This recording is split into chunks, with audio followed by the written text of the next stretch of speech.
Assalamualaikum warahmatullahi wabarakatuh. Saya Maria Ulfa Dwi Safarani dengan NIM 2005520 kelas 2A PG PAUD. Di sini saya akan mereview materi perkuliahan perkembangan sosial emosional, agama, dan moral anak usia dini. Nah, cakupan materinya yaitu di pertemuan pertama ada orientasi perkuliahan, ini di pertemuan kedua ada urgensi perkembangan sosial, emosional, moral, dan agama bagi anak usia dini. Pertemuan ketiga ada teori Bandura. Di pertemuan keempat ada teori ekspresi dan respon ekspresi anak usia dini. Pertemuan kelima ada pengaruh perkembangan pranatal dan neonatal. Pertemuan keenam ada fase perkembangan masa bayi. Dan pertemuan ketujuh ada fase perkembangan awal masa anak-anak. Nah, ini di pertemuan kedua yaitu urgensi perkembangan sosial, emosional, moral, dan agama bagi anak usia dini.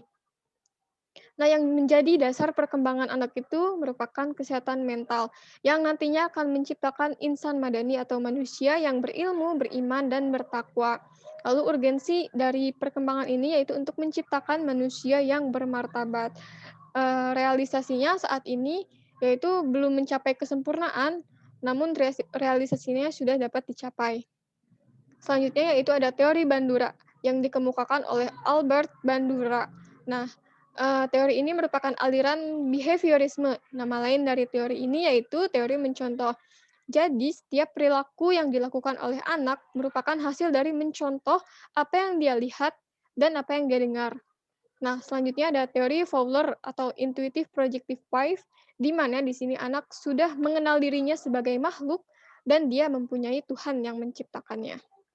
Selanjutnya yaitu di pertemuan keempat, ada review artikel mengenai sains, bermain, dan spiritualitas, yaitu 3 forum minat jelajahi konektivitas dan keterlibatan yang dalam. Ini bertujuan untuk menyelidiki banyak cara keterlibatan dalam mempromosikan pembelajaran dan pengembangan. Contohnya, ketika anak bermain, apa yang anak mainkan itu dikaitkan dengan nilai-nilai sains ataupun nilai spiritualitas. Selanjutnya di pertemuan kelima ada pengaruh perkembangan pranatal dan neonatal. Nah, periode prenatal ini merupakan periode di mana bayi masih berada dalam kandungan ibunya. Yang mempengaruhi dari periode ini merupakan fisik dan mental orang tua, nutrisi, dan obat-obatan. Nah, periode neonatal ini merupakan periode di mana bayi sudah lahir ke alam dunia.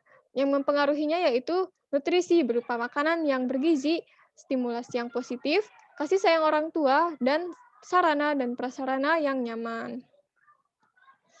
Selanjutnya yaitu fase perkembangan bayi. Ini dibagi menjadi dua, yang pertama 0 sampai 2 minggu, di mana fisik bayi menyesuaikan dengan lingkungan yang baru, yaitu lingkungan setelah dia lahir. Motoriknya yaitu berupa gerakan yang distimulus, misalnya pada saat memakai baju gitu. Orang tua menstimulus gerakan bayi tersebut. Bahasanya yaitu bayi hanya bisa menangis.